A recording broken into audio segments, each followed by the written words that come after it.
Maintenant qu'il veut un quatrième mandat anticonstitutionnel, il lui manque quelque chose. Il lui manque une raison spéciale. Il lui manque un prétexte. Il lui manque un événement particulier qui puisse justifier qu'à bientôt 90 ans, et en réalité à plus de 90 ans, parce qu'Alassane Ouattara est antidaté. Il n'y a pas d'événement spécial qui puisse justifier que cet homme-là viole à nouveau la constitution ivoirienne pour faire un quatrième mandat. Alassane Ouattara, fatigué de ne pas trouver d'événement spécial, a déjà envoyé en hospitalisation son vice-président. Peut-être que si celui-ci venait à décéder, Ouattara attend que celui-ci décède pour dire « Mais c'est lui que j'avais prévu pour la présidence. Quand il est tombé malade, c'est pour ça que j'ai dû annoncer ma candidature. » Je vous préviens, hein, écoutez bien ce Ouattara-là. Si on annonce la mort de Kone Tiemoko Melie, il va mentir sur le cadavre de Kone Tiemoko Melie. Voyez-vous, je n'ai pas de chance. En 2020, j'avais un Dominique Wichou. En 2020, j'ai choisi Amadou Gon, il meurt. Je dis, mais voilà, c'est dommage. Je suis candidat. Mais est-ce que vous savez qu'en 2025, est-ce que vous savez que c'est Kone Tiemoko Melie que j'avais choisi? Attention, Ouattara. Comme Kone Tiemoko Melie peine à mourir et qu'il ne tombe pas dans le timing ouattarien, on a organisé un attentat terroriste à la frontière ivoiro-burkinabé pour essayer de dire que c'est pour ça qu'Alassane Ouattara se maintient, parce qu'il serait le plus grand chef militaire, le plus grand chef suprême des forces armées que la Côte d'Ivoire ait jamais connu, et que ce n'est que lui qui peut protéger la Côte d'Ivoire contre les terroristes d'Al-Qaïda et l'État islamique, qui sont pourtant les alliés de ses patrons, les impérialistes et les néocolonialistes otaniens. Donc, Alassane Dramane Ouattara est en panne d'alibi. Il cherche des alibis comme on cherche une aiguille dans une botte de foin. Alassane Ouattara, tous les matins, c'est Dominique, on n'a rien trouvé d'autre. Il faut quand même que j'explique, que je justifie ma candidature. J'ai parlé de terrorisme, mais tout le monde se rend compte que c'est un faux attentat qui a été organisé à la frontière burkinabé. J'ai parlé de circonstances exceptionnelles, mais là, Amadou Gon était mort. Alors que là, maintenant, Tiemoko Melie, il s'accroche. Dominique, comment on va faire? Alassane Ouattara aurait presque besoin d'inventer artificiellement une guerre pour justifier le fait qu'il soit là. Mais il y a quelque chose qui manque à Alassane Ouattara par rapport à 2020. C'est que cette fois-ci, le président français Emmanuel Macron n'est toujours pas monté au créneau pour rendre des services aux soldats Ouattara en train de se noyer. 2020, souvenez-vous, le président Macron était sorti pour dire, vous voyez, le pauvre, son candidat est mort pendant la campagne. Il a expliqué ça hein, en 2021, à Montpellier. Son candidat était mort pendant la campagne, vous voyez, il n'avait pas le choix, hein, je peux le comprendre, c'est pas de sa faute. Donc, cette fois-ci, silence radar d'Emmanuel Macron.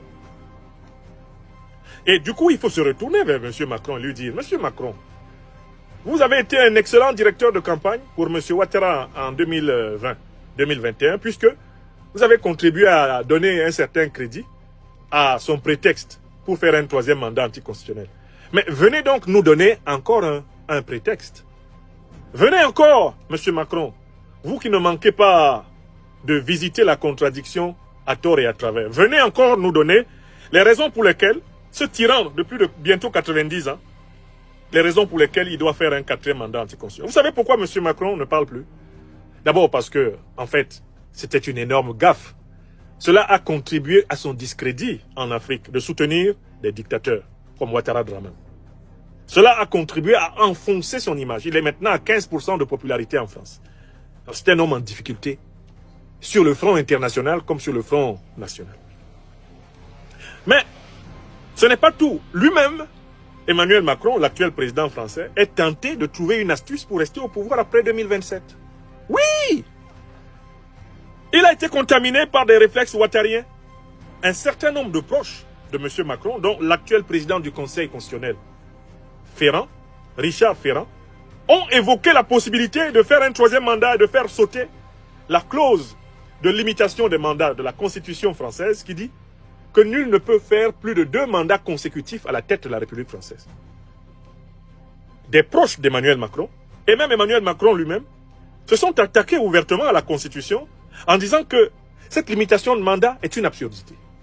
Et on voit bien M. Macron actuellement à la recherche d'une légitimité sur le terrain européen, puisqu'il est en perte de légitimité sur le terrain intérieur français.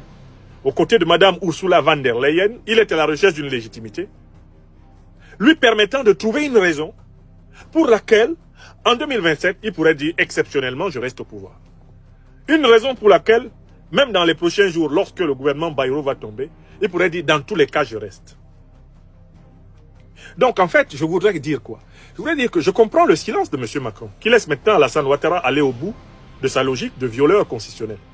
Bon, c'est un silence qui s'explique par le fait que M. Macron lui-même, à la tête de la République française, ne prévoit pas de partir.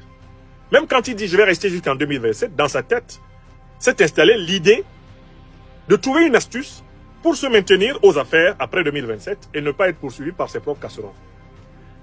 Et c'est là qu'on retrouve une métaphore mathématique que j'ai toujours employée.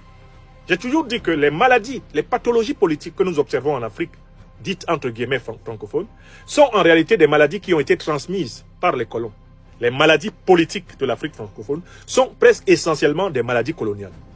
C'est-à-dire que la manière dont les colons nous ont maltraités en Afrique, c'est comme cela que les dictateurs de la France-Afrique nous maltraitent. Il y a une logique de continuité. Car les dictateurs reproduisent le comportement des maîtres colons. Mais ce que j'ai fait observer ces dernières années, à travers mes analyses politiques, c'est le phénomène inverse. C'est-à-dire les néocolons français qui se mettent à imiter les dictateurs africains qui sont leurs propres créatures.